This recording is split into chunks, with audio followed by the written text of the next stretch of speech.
Not even my skill in the plastic arts could create such perfect human figures.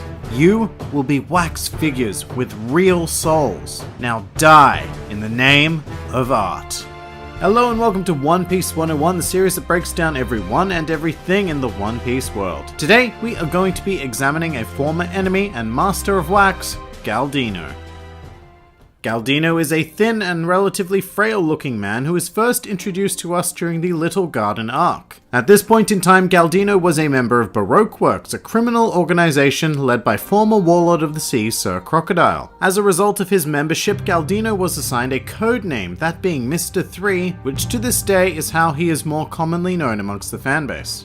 However, despite being part of a secret organization, Galdino wears his code number quite openly and obviously on his head via the use of a molded top knot. Galdino also thinks of himself as far above average in terms of intelligence, going so far as to believe that he is a master strategist. And I can't say that's entirely untrue, as it was admitted by Crocodile himself that Galdino was assigned the rank of Mr. 3 due to his intelligence. But then again, when you take a look at the characters immediately above and below him, I'm not so sure that's a very high bar.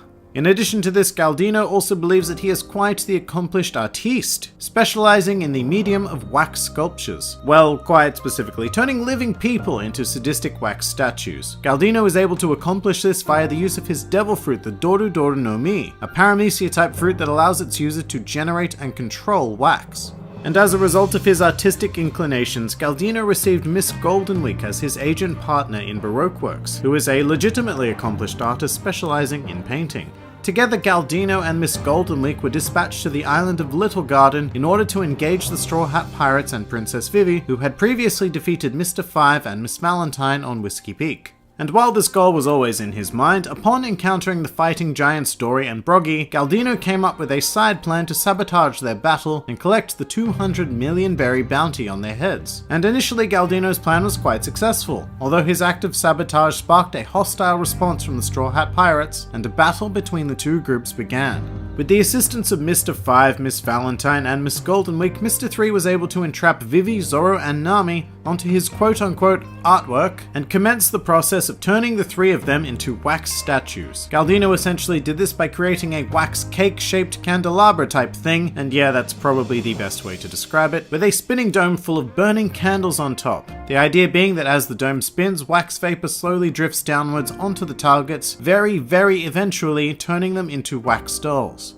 It's a highly convoluted process that shows Galdino's creative thought and strategic process, but it also highlights a major flaw in regards to his arrogance. Galdino thinks very highly of himself, so much so that the entire concept of having a backup plan is a bit foreign to him, leading him into a chaotic state when his wax candelabra was thwarted. Galdino then attempted to combat Luffy using his Candle Champion technique, whereby he encases himself in a wax suit to make up for his lack of physical ability by increasing his power and durability. However, this was also overcome, and Galdino's final gambit was to create a multitude of wax clones, which Luffy easily saw through and swiftly defeated him.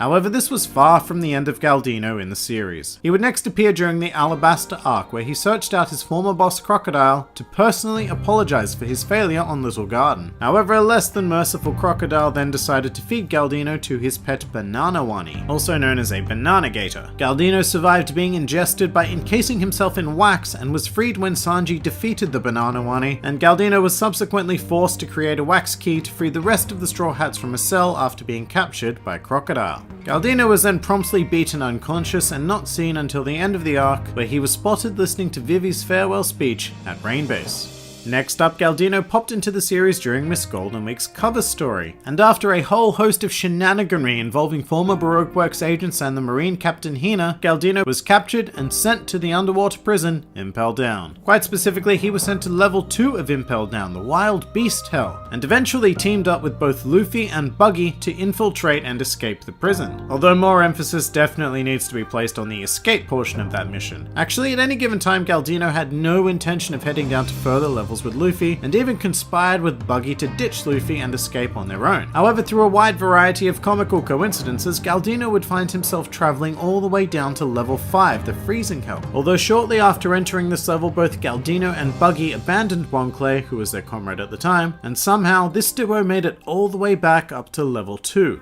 On level 2, Galdino used his wax abilities to create keys to free the prisoners and start a riot, the idea being to create a distraction so that he and Buggy could escape. Eventually, Galdino's group was incorporated into Luffy's jailbreak squad, which included Galdino's former boss, Crocodile. And in what I can only describe as a shocking display, Galdino then teamed up with Luffy to face the Warden of Impel Down, Magellan. I say shocking because up until now, Galdino had very much been characterized by a strong tendency towards cowardice, especially when faced with a strong opponent. But here, Galdino showed a rare moment of courage and a desire to repay his debt to Luffy by using his wax abilities to allow Luffy to fight Magellan without touching the Warden's poison.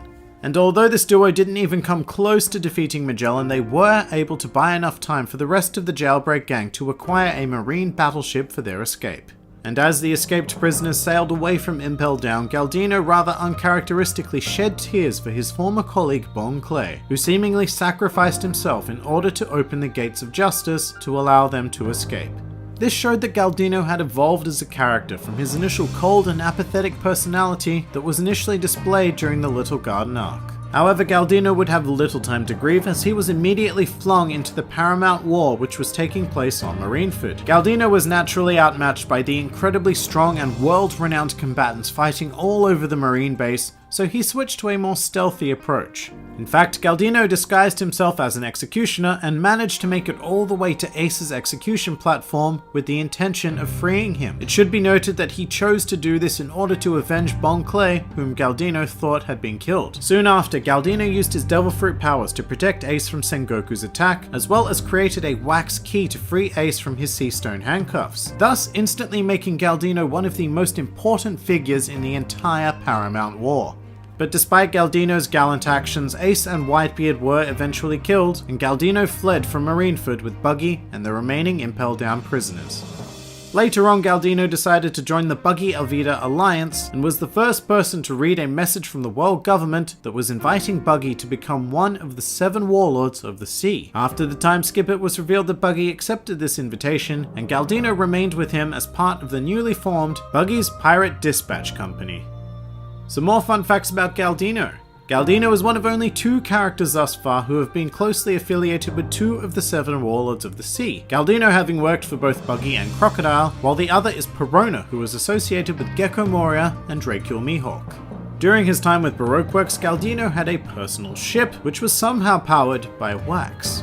Like many other characters in the series, Galdino has a unique speech pattern, choosing to end his sentences with the suffix gane. This has no actual meaning, it's just an individual way of talking. And finally, a truly useless fact, Galdino's favorite brand of tea is Earl Grey. And that about does it for Galdino. If you enjoyed this video, then feel free to like, favorite, or subscribe, and please do comment with your own thoughts on Galdino. This has been the Grand Line Review, and I'll see you next time.